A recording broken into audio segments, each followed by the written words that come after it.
A video has done the rounds this week of Ruud Gullit questioning Ten Hag's tactics when he was at Ajax. And Ten Hag has stated previously that his philosophy at Ajax couldn't necessarily be transferred to this United team, and that might not necessarily be his intention.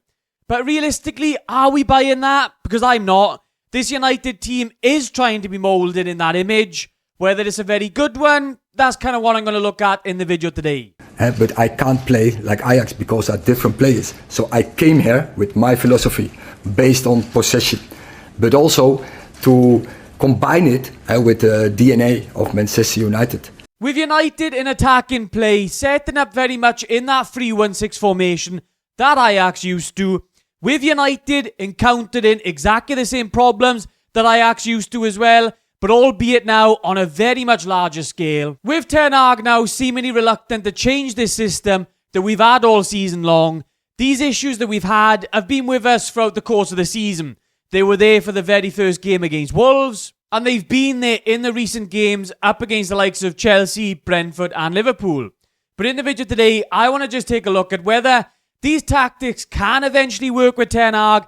Do we give him time? Do we let him cook? Or is it a case of no matter what he does, it's never really going to amount to a very successful Premier League team? Are you an idiot sandwich? As always, guys, if you enjoyed the video, please drop a like, subscribe as well, and let's get into it. Okay, let's go. So in that video with Gullit, they're focusing on the Champions League stuff and the risks and the problems that Ajax had while they were in that Champions League phase. They talk a lot about Frenkie de Jong's role and the lack of help around him. Players not thinking, what if? What if we lose the ball in these attacking areas? What could possibly happen to us? They talk about a lot about Barcelona with Pep and having Busquets there, having those type of players that are thinking sort of what if we lose possession. And that applies massively to United this season. When we've been using this 2-high-8 style, we've seen that no matter who's been playing. At first, we thought there was a McTominay issue. But that simply isn't the case. No matter who we've had in this team, whether it was Mount and Fernandes at the start of the season, whether it's been Fernandes and McTominay later on, Mino and Fernandes recently, they play as the 2-high-8s and they leave whoever's the number 6. I've been very critical of Casemiro. I do think he needs replacing, but it doesn't help that he's been left on an island by himself in that number 6 position. So United's problems have been clear this season. They've been far too easy to counter-attack on. Getting counter-attacked again. How many times do you see Manchester United players having to run 40 yards back towards their own goal? And teams are simply treating Onana's goal like shooting practice. So Ten Hag in that interview states that the risks are calculated. So it goes to show that these risks are ones that he's willing to take. And it seems as if he's willing to take those risks with United as well, based on the fact that he hasn't changed his style of play all season long. That risk-reward ratio worked at Ajax, where they were the dominant force in the league. But can it work with United now at all in the Premier League? Will it ever make for a truly dominant Premier League team? I'm not quite so sure.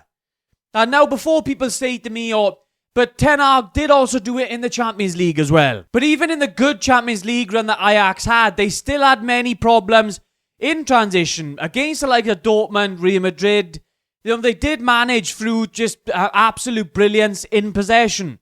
That team really was moulded to suit that sort of system that Ten Hag was using. But they still did struggle in transitions. It was one of the big things that they struggled with. And then obviously in the other campaigns that they had, they were far worse. It was really that one major Champions League run that Ten Hag had with Ajax. And United have had some good cup runs. We saw last season, obviously, with the League Cup and getting to the FA Cup final last year. This year, we got to the FA Cup semi-final. Possibly a final if we can get past Coventry. But is that sustainable? I don't really think so. Many people now saying that we just need elite level quality players.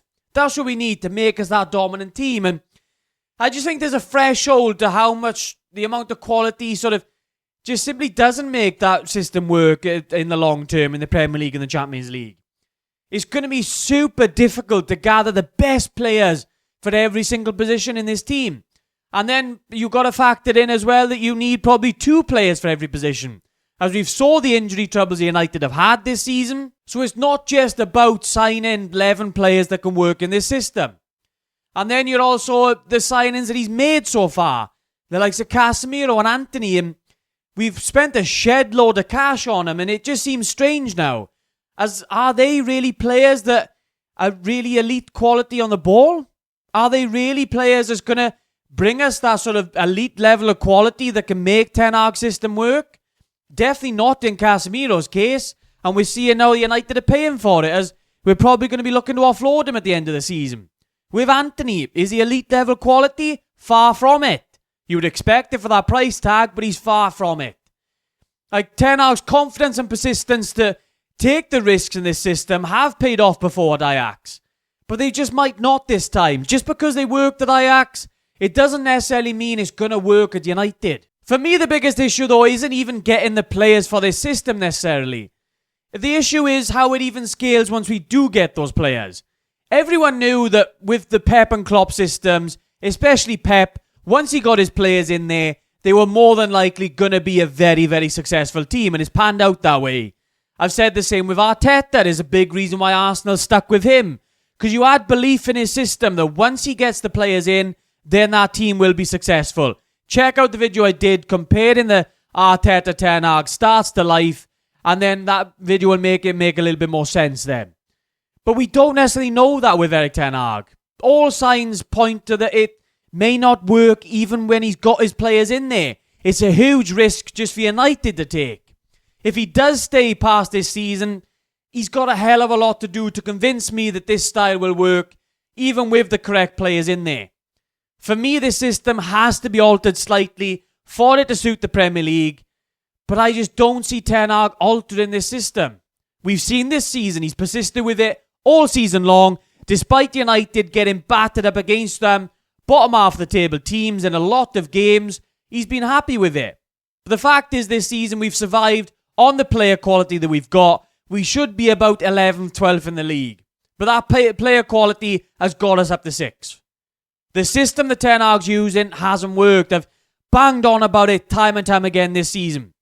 Whether he obviously needs transfer windows to get the players in to make that system work, you can believe that.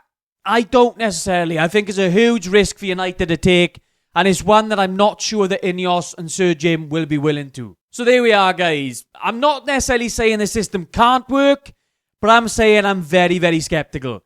Let me know what you guys think down in the comments down below. Do you think the system can work with the right players in there to make an elite level Premier League team? Let me know down below. As always, guys, drop a like if you enjoyed. Subscribe if you're new around here. For everything United, stay tuned to Welsh Red TV.